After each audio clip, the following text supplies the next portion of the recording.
आज आम गोटे नुआ रेसिपीटे बनवा जोटा कि बहुत कम समय आपण मैंने बनईकिना पिला टिफिन दे पारे। ये खाइबा भी बहुत टेस्ट लगे बिना तरकारी पिला खाई पारे। हाय फ्रेंड्स, सुचित्रा किचन को आपण समस्त बहुत बहुत स्वागत। ये देखो आमर किसी पिठो बड़ी जाते आम घरे पिठा करमती पिठो किसी बड़ी जाए। ये आम गैस गोटे पैन बसईदे से देदेबा 2 चामच सोरिष तेल, हाफ टी स्पून देदेबा जीरा। ये गोटे पियाज को मु चुन चुन कर काटी भी दे दौची। एबे देदेबा गोटे कटा टमाटो। आपण मैंने चाहिए गाजर कैप्सिकम आपण पसंद अनुसार परिवा दे पारे। ये मुझे हाफ टी स्पून देली लुण, अल्प टिके देली चिली फ्लेक्स, अल्प देली धनिया पत्र। एबे आम नहीं सीजा आलू को हाथ में एमती भांगिक देदेबा। जदि वीडियो आपण मन भल लगुच लाइक करेंगे, शेयर करेंगे। जदि चैनल को प्रथम थर कर सब्सक्राइब करके जमा ही भूलें।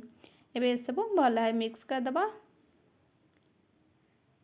टमाटो को पूरा सॉफ्ट हाँपे देवानी, ताकू खाली एमती टिके मिसईदे। एबे एथरे दबा हाफ टी स्पून सांबर मसला। आपण पाखरे जेकोसी मसला थे आप दे पारे। एबे सब भल भाव मिक्स करदे। जमी मसला लुण लंका आमर भल भाव आलू सहित मिसीज। एबे सब भल भाव मिसीगला। आम ताको 4 भाग करदे।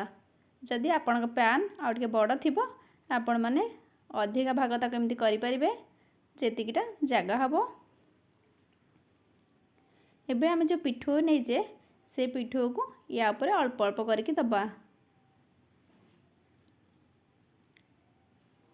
ये मुझे हाफ चामच ना दे दूची। जदि आम बेसी पिठो दबा सब गुड़िक एकाठी लगिज।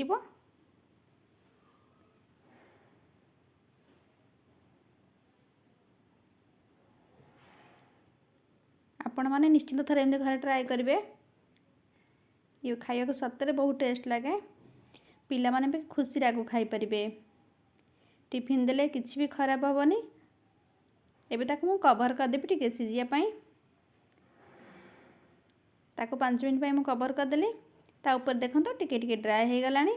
तापर दे दूची किसी धनिया पत्र, अल्प टिके देदेबा चिली फ्लेक्स। आपण मैंने चाहिए या पर भी किसी मसला गुंड दे पारे। एबे ताको मु आउ टिके कवर करदेवी जेमिति से पूरा उपरटा सीझिकिना शुखला टाइप हो। कारण जदि उपरटा कंचा थी आम ओल्टेवा समय से भांगीज। ये आउ 2 मिनट हो गला। देखो उपरटा पूरा आम ड्राए हो जाए।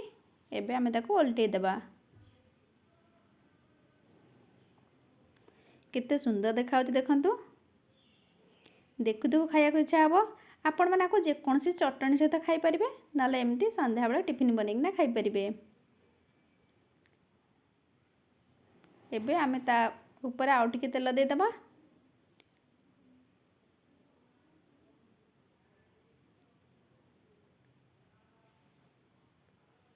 बास ये आमर हो गला। एबे मु ताको ओल्टेकी देखौची तलपटा सीझिलानी कि नहीं। तलपटा भी बहुत बढ़िया कलर आसलानी, सीझीगलानी। एबे आमे सब गुड़िक ओल्टे देबा। एबे ताको आम प्लेट को काढ़ी देबा। बहुत बढ़िया से हो गला। ये देखंतु सब गुड़िक हो जाइए। केते सुंदर कलर देखा जाउची। आपण मैंने चाहिए सब भेजिटेबल एथरे पकई पारे। पिला माने एमती भेजिटेबल खाऊना किंतु या सहित खाइबे जना ही पड़ोनी से माने खुशी रे खाई पारे। बहुत हेल्दी, बहुत कम समय ये बनी पारिबो। एठी मु आपण मु दउची चटणी सहित। देखंतु केते सॉफ्ट है।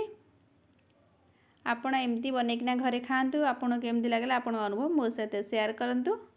पुणी देखा आ गोटे नुआ रेसिपी सहित। धन्यवाद।